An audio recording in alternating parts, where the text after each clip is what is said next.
Allez, on passe maintenant à notre page des sports et on va commencer par le mercato, très agité avec le départ éventuel de Strasbourg de l'international sénégalais Habib Diallo. Bonsoir Alice-Laure. Bonsoir Dominique. Le Lion de la Teranga, auteur d'une bonne saison en Alsace, 20 buts marqués en championnat, serait sur le point de déposer ses valises en Arabie Saoudite à Al-Shabaab, club qui a terminé 4e de la Saudi Pro League la saison dernière.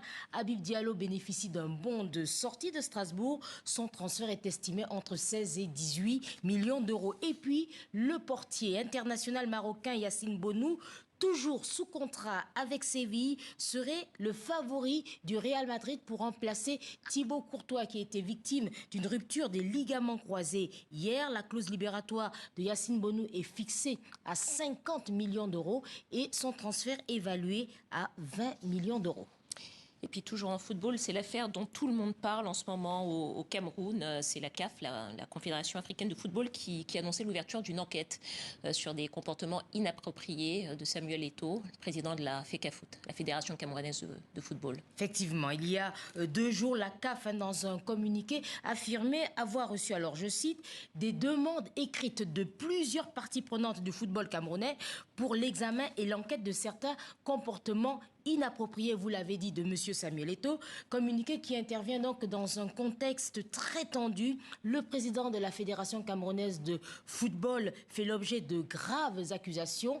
Comment l'instance suprême du football africain va-t-elle examiner ces demandes écrites? Les explications à Yaoundé de notre correspondant Marcel Amoko.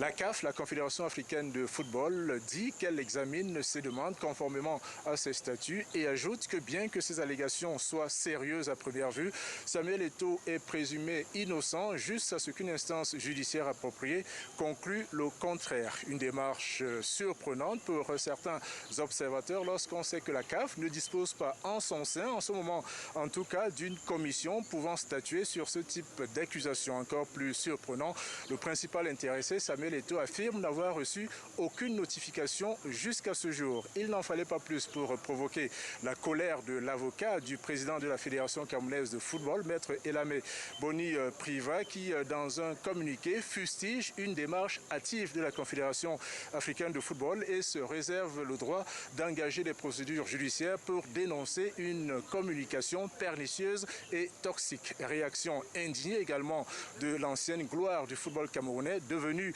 ambassadeur itinérant, Albert Roger Mila. Ah non, pour moi, ils n'ont pas le droit. Ils n'ont pas le droit. Ce n'est pas une Coupe d'Afrique que nous sommes en train de jouer. Nous jouons un championnat national. Et ils ne peuvent pas venir faire des enquêtes dans le football camerounais. Ils donnent quoi au football camerounais pour venir faire des enquêtes? Rien de tout. Donc, je crois qu'il ne faut pas qu'il y ait exagération. On n'a pas besoin des enquêtes ici. Je crois que nous avons fait un bon championnat cette année. Il faut tout simplement continuer à l'améliorer pour l'année prochaine. Donc, il ne faut pas qu'on vienne déstabiliser le travail qui a déjà été fait. Cette sortie de la Confédération africaine de football intervient après une série d'allégations de certains acteurs du football camerounais sur la gestion du président de la Fédération camerounaise de football, alors que dans l'entourage de Samuel Eto'o, on dénonce une cabale qui vise en fait à occulter les bons résultats engrangés depuis son élection à la tête de la Fédération camerounaise de football le 11 décembre 2021. Bon, affaire à suivre, affaire comme à on suivre. dit. Allez, on passe au handball avec la Croatie qui accueille en ce moment les championnats du monde des moins de 19 ans parmi les équipes présentes. Et puis on compte le Burundi, dont plus de la moitié des joueurs ont disparu. Effectivement, 10 handballeurs burundais ont disparu en plein tournoi et restent introuvables pour l'instant malgré les recherches de la police croate. Alors ces athlètes étaient logés dans une cité universitaire et ont quitté mercredi cette cité alors que le lendemain ils allaient disputer un match contre la sélection du Bahreïn. Seuls 3 joueurs sont encore avec le staff. Du coup, l'équipe nationale burundaise a été exclue de la compétition. Merci beaucoup Liselore. Merci. On vous retrouve demain.